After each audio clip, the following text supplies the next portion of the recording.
मी मंजिरी बहाडकर, नवचैतन्य कम्युनिटीमध्ये आपलं स्वागत आहे. लाईफ कोच, EFT प्रॅक्टिशनर, हो'ओपोनोपोनो, प्राणिक हिलिंग, रेकी हिलिंग यासारख्या अनेक मोडॅलिटी.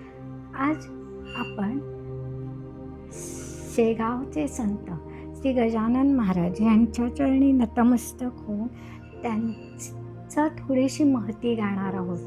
कारण बोले तैसा चाले त्याची वंदावी पावले या उक्तीप्रमाणे गजानन महाराजांनी आपलं जीवन व्यतीत केलं. गजानन महाराज हे शेगावमधले, त्यांचा प्रगट दिन आहे 8 फेब्रुवारीला. तर आपण या दिवशी त्यांनी आपल्याला दिलेली शिकवण बघा, ते अजानुभव होते. अजानुभव ह्याचा अर्थ काय माहिती आहे का, की ज्याचे हात डोंगराच्या खाली येतात असे पुरुष सिद्ध पुरुष किंवा संत पुरुष असतात. यांनी जगाला दाखवून दिलं की भक्ती मार्गातून देवापर्यंत कसं पोचता येतं, साधेपणातून जीवन कसं जगता येतं. आणि जीवन ही एक शैली आहे, ती एक जगण्याची कला आहे. त्यांनी असं सांगितलं की बघा, जेव्हा ते प्रगट झाले तेव्हा पहिल्यांदा दिसले तेव्हा ते तरुण होते. ते एका ठिकाणी मुंज होती, त्या मुंजीच्या कार्यक्रमाला बाहेरच्या पत्रावळीतली शीतं वेचून खात होते. आता आपल्याला प्रश्न पडेल की असं कसं, पण नाही. त्यांनी सांगितलं अन्न हे परब्रह्म, अन्न हेच आपलं ब्रह्म आहे, म्हणून त्याला असं वाया घालू नये. ते पाणीसुद्धा कुठेही पाणी पित, एवढे संत असून त्यांच्याकडे कोणत्याही गोष्टीचा भेद नव्हता.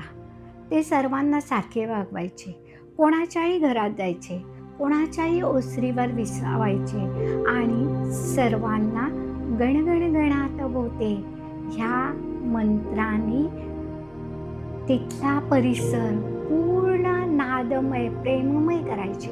आणि त्यांची महती जर आपण सांगायला गेलो तर आपल्याला सांगताना शब्द कमी पडतील, पण हे शब्दातीत वर्णन आहे. बघा की ज्याने फक्त आपल्या कृतीतून दाखवून दिलं की एक घोडा होता, तो सगळ्यांना मारायचा, तर हे त्याच्याखाली जाऊन झोपले, आपोआप त्याचा राग नाहीसा झाला.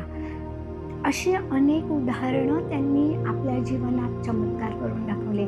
जेव्हा त्यांना गांधील माशा चावल्या, ते काढण्यासाठी अनेक लोक झटत होते, पण जेव्हा त्यांनी सिद्धयोगाने आपलं शरीर ताठ केलं तेव्हा त्या सगळे ते असले शेल निघून गेले.